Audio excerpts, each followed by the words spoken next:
La ciudad de las bestias por Isabel Allende, capítulo 14. Las bestias. Minutos después, Alex y Nadia vieron a la bestia. Estaba a media cuadra de distancia, dirigiéndose hacia la ciudad. Parecía un gigantesco hombre mono de más de 3 metros de altura, esgudo en dos patas, con poderosos brazos que colgaban hasta el cuello y una cabecita de rostro melancólico, demasiado chica para el porte del cuerpo. Estaba cubierto de pelo hirsuto, como alambre, y tenía 3 largas garras afiladas como cuchillos curvos en cada mano. Se movía con tan increíble lentitud que era como que si no se moviera en absoluto. Nadie reconoció a la bestia de inmediato, porque la había visto antes. Paralizados de terror y sorpresa, permanecieron inmóviles estudiando a la criatura. Les recordaba un animal conocido, pero no podían ubicarlo en la memoria. Parece una pereza, dijo Nadia finalmente en un susurro. Y entonces Alex se acordó que había visto en el zoológico de San Francisco un animal parecido a un mono o un oso que vivía en los árboles y se movía con la misma lentitud de la bestia. De ahí provenía su nombre de pereza o perezoso.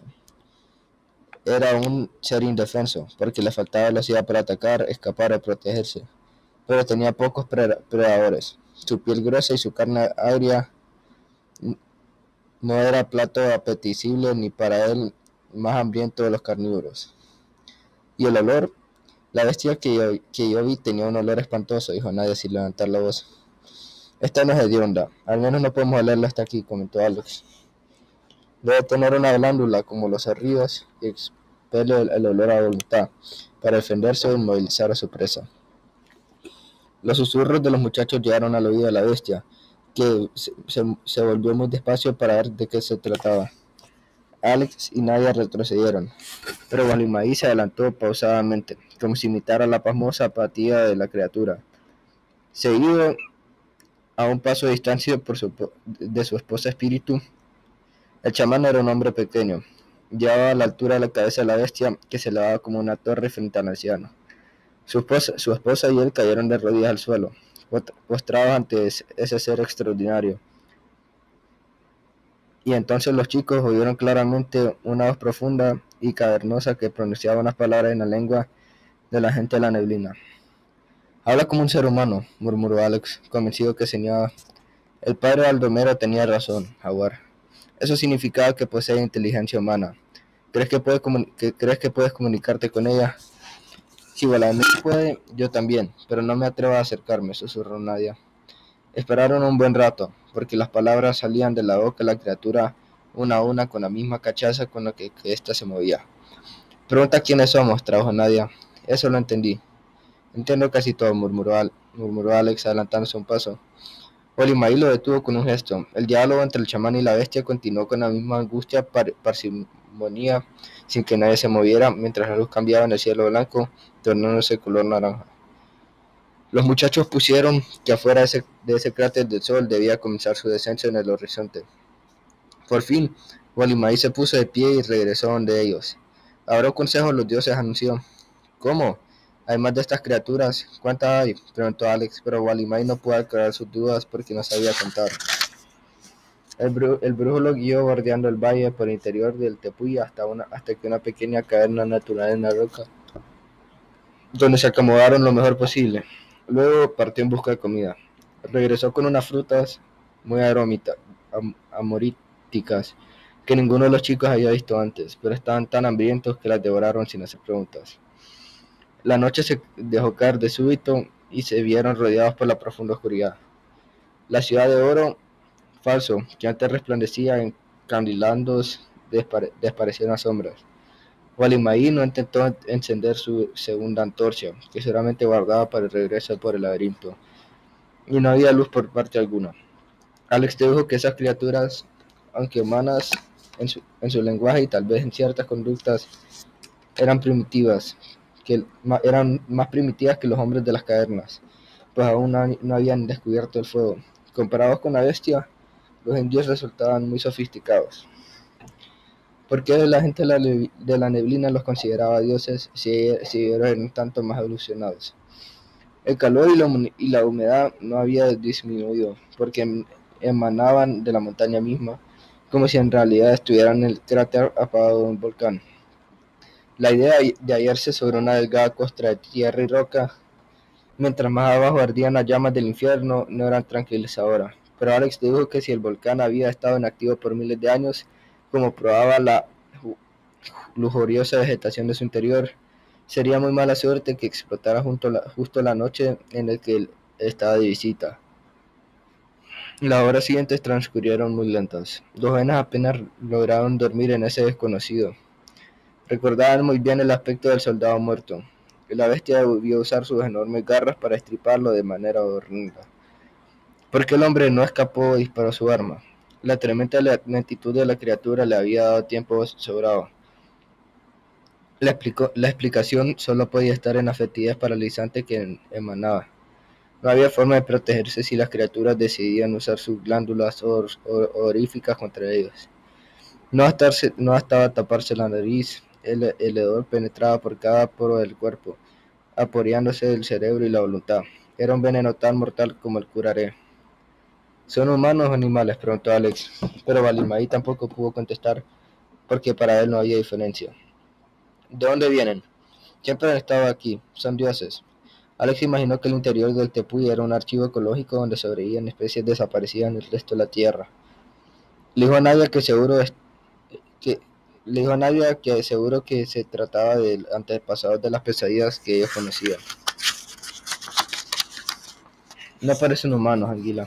No hemos visto viviendas, herramientas o armas, nada que sugiera una sociedad, añadió.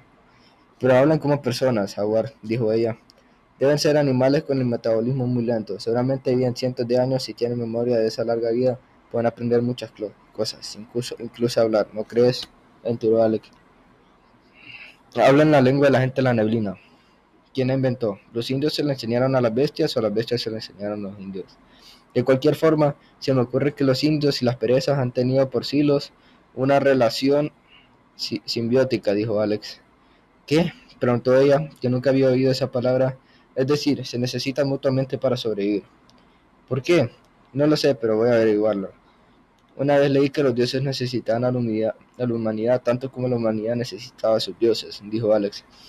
El consejo de las bestias seguro sería muy largo y muy fastidioso. Mejor tratemos de descansar un poco ahora, así estaremos frescos mañana, sugirió Alex, Nadia disponiéndose a dormir. Tuve que desprenderte de Broa de su lado y obligarlo a echarse más lejos porque no aguantaba su calor. El mono era como una extensión de su ser. Estaban ambos tan acostumbrados al contacto de sus cuerpos que una separación por breve que fuera la sentían como una premonición de muerte. Con el amanecer despertó la vida de la ciudad del oro y iluminó el valle de los dioses en todos los tonos de rojo, naranja y rosado. Las bestias, sin embargo, demoraron muchas horas en espabilar el sueño y surgir una de sus guardias entre las formaciones de roca y cristal. Alex y Nadia contaron 11 criaturas, 3 machos y 2 hembras, unas más altas que otras, pero todas adultas. ¿No vieron ejemplares jóvenes de aquella singular especie? Y se preguntaron cómo se reproducían. Walimaí dijo que era rara vez que nacía uno de ellos. En los años de su vida nunca había sucedido, y agregó que tampoco los había visto morir, aunque sabía de una gruta en el laberinto donde yacían sus esqueletos. Alex concluyó que eso calzaba con su teoría de que vivían por siglos. Imaginó que esos mamíferos prehistóricos debían de tener una o dos criaturas en su vida. Por lo mismo, asistir al nacimiento de una debía ser un acontecimiento muy raro. Al observar a las criaturas de cerca, comprendió que dada la limitación para moverse, no podían cazar y debían de ser vegetarianas. Las tremendas garras no estaban hechas para matar, sino para trepar. Así se explicó que pudieran bajar y subir por el camino vertical que ellos habían escalado en la catarata. Las perezas utilizaban las mismas muescas salientes y grietas en las rocas que servían los indios para escalar. ¿Cuántas de ellas habría afuera? ¿Una sola o varias? ¿Cómo le gustaría llevar de vuelta las pruebas de lo que veía? Muchas horas después comenzó el consejo. Las bestias se reunieron en semicírculo en el centro de la ciudad de oro, y Walimaí y los muchachos se colocaron al frente. Se veían minúsculos entre aquellos gigantes. Tuvieron la impresión de que los cuerpos de las criaturas vibraban y sus contornos eran difusos. Luego comprendieron que en su piel centenaria anidaban pueblos enteros de insectos de diversas clases, algunos de los cuales volaban a su alrededor como moscas de la fruta. El vapor del aire creaba la ilusión de que una nube envolvía a las bestias. Estaban a pocos metros de ella, a suficiente distancia para verlas en detalle, pero también para escapar en caso de necesidad, aunque ambos sabían que si cualquiera de esos 11 gigantes decidía expeler su olor, no habría poder en el mundo capaz de salvarlo. Wally actuaba con gran solemnidad y reverencia, pero no parecía asustado. Estos son Águila y Jaguar, forasteros amigos de la gente de la neblina. Vienen a recibir instrucciones, dijo el anciano. Un silencio eterno acogió esta introducción, como si las palabras tardaran mucho en hacer impacto en los cerebros de esos seres. Luego Wally recitó un largo poema dando las noticias de la tribu desde los últimos nacimientos hasta la muerte del jefe Mocarita, incluyendo las visiones en las que aparecía Racanarigua, la visita a las tierras bajas, la llegada de los forasteros y la elección de Liomi como jefe de los jefes. Empezó un diálogo lentísimo entre el brujo y las criaturas, que Nadia y Alex entendieron sin dificultad, porque había tiempo para meditar y consultarse después de cada palabra. Así se enteraron de que por siglos y siglos la gente de la neblina conocía la ubicación de la ciudad de oro falso y había guardado celosamente el secreto, protegiendo a los dioses del mundo exterior, mientras a su vez esos seres extraordinarios que dan cada palabra de la historia de la tribu. Hubo momentos de grandes cataclismos en los cuales la búrbura ecológica del Tepuy sufrió graves trastornos y la vegetación no alcanzó para satisfacer las necesidades de las especies que habitan en su interior. En esa época los indios traían sacrificios, maíz, papas, mandioca, frutas, nueces, colocaban sus ofrecimientos en las cercanías del Tepuy sin internarse a través del laberinto secreto y enviaban al mensajero a avisar a los dioses. Los ofrecimientos incluían huevos, peces y animales cazados por los indios. Con el transcurso del tiempo cambió la dieta vegetariana de las bestias. Alexander Colt pensó que si esas antiguas criaturas de lenta inteligencia tuvieran necesidad de lo divino, seguramente sus dioses eran individuos invisibles de Tapariwa Terry, los únicos seres humanos que conocían. Para ellas, los indios eran mágicos, se movían deprisa, podían reproducirse con facilidad, poseían armas y herramientas, eran dueños del fuego y del vasto universo externo, eran todopoderosos.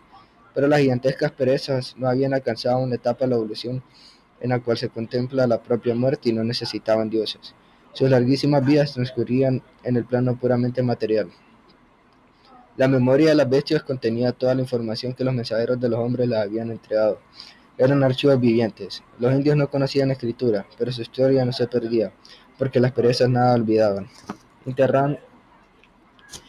Interrogándolas con paciencia y tiempo, se podría obtener de ellas el pasado de la tribu desde la primera época, miles de años atrás. Los chamanes como Balimaí las visitaban para mantenerlas al día mediante los poemas épicos que recitaban con la historia pasada y reciente de la tribu. Los mensajeros morían y eran reemplazados por otros, pero cada palabra de esos poemas quedaba almacenada en los cerebros de las bestias. Solo 2 veces se había penetrado la tribu al interior del Tepuy, desde los comienzos de la historia, y en ambas ocasiones lo había hecho para huir un enemigo poderoso. La primera vez fue 400 años antes, cuando la gente de la neblina debió ocultarse durante varias semanas de una partida de los soldados españoles que lograron llegar hasta el ojo del mundo. Cuando los guerreros vieron que los extranjeros mataban de lejos con unos palos de humo y ruido sin ningún esfuerzo, comprendieron que sus armas eran inútiles contra ellos. Entonces desarmaron sus chozas, enterraron sus escasas pertenencias, cubrieron los restos de la aldea con tierra y ramas, borraron sus huellas y se retiraron con las mujeres y los niños al Tepuy sagrado. Ahí fueron apagados por los dioses hasta que los extranjeros murieron uno a uno. Los soldados que buscaban el dorado estaban ciegos de codicia y acabaron asesinando uno a otros. Los que quedaron fueron exterminados por la bestia y los guerreros indígenas. Solo uno salió vivo y de ahí, y de alguna manera logró volver a reunirse con sus compatriotas.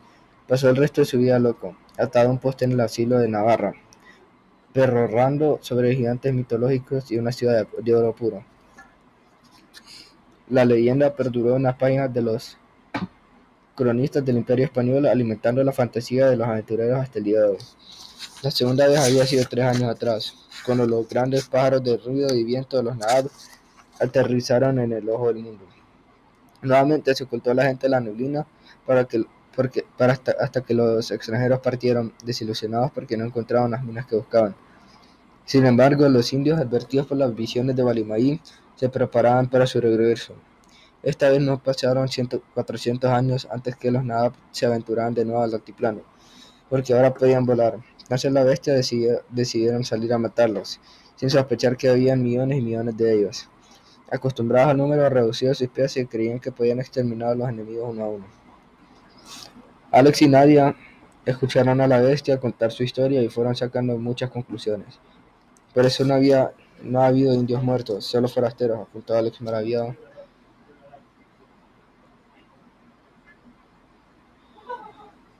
Y el padre Baldomero le recordó a Nadia. El padre Baldomero vivió con los indios. Seguramente la bestia identificó el olor y por eso no lo atacó. Y yo, tampoco me atacó aquella noche, agregó ella. Íbamos con los indios. Si la bestia nos hubiera visto cuando estábamos en la expedición, habríamos muerto como el soldado. Sí entiendo bien. Las bestias han salido a castigar a los forasteros, concluyó Nadia. Exacto, pero han obtenido el resultado opuesto. Ya ves lo que ha pasado, han atraído la atención sobre los indios y sobre el ojo del mundo. Yo no estaría acá si mi abuela no hubiera sido contratada por una revista para descubrir a la bestia, dijo Alex. Cayó la tarde y luego la noche sin los participantes del consejo alcanzarían algún acuerdo. Alex preguntó cuántos dioses habían salido de la montaña, y Walimai dijo que 2, lo cual no era un dato confiable. Igual podía ser media decena. El chico logró explicar a la bestia que la única esperanza de la salvación para ellas era permanecer dentro del tepuy y para los indios era establecer contacto con la civilización de forma controlada. El contacto era inevitable, dijo. Tarde o temprano los helicópteros aterrizarían en el ojo del mundo y esta vez los Nahab vendrían a quedarse. Había unos Nahab que deseaban destruir la gente de la neblina y apoderarse del ojo del mundo. Fue muy difícil aclarar ese punto, porque ni la bestia ni Walimaí comprendían cómo alguien podía apropiarse de la tierra. Alex dijo que habían otros Nahab que deseaban salvar a los indios y que seguramente harían cualquier cosa por preservar a los dioses también, porque eran los últimos de su especie en el planeta. Recordó al chamán que él había sido nombrado por Leomi jefe para negociar con Nahab y pidió permiso y ayuda